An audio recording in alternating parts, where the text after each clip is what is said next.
Siyakhulekela inyanga eshumi amaphanda phansi kwenu uthi maqeda xaphela ababhemu nabafokazana. Ngibusisa umuntu osekhaya, osemsebenzini, osesibhedlela mhlawumbe ongaphilile, ozizwa ukuthi ubuthaka egazini. Ngithi uNkulunkulu ekubusise, ngithi uNkulunkulu abe nawe.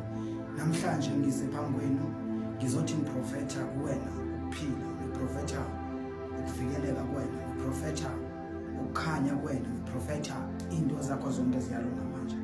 Wena nangabe khona inkinga obhekene nayo kulo nyaka ka-2025, ngonyaka ozayo ngeke njengoba kade kunjalo.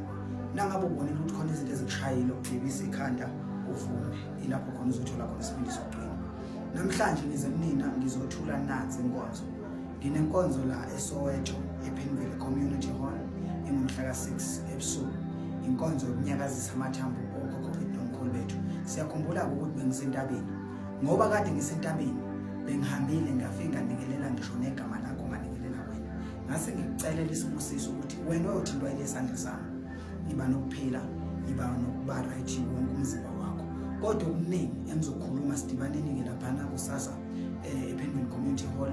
Namhlanje ngikhona esikolweni ngiyasebenza, kodwa ikakhulukazi sesibhekisa amabombo enkonzweni. Lalela la nangabe uyisayoni jima baba.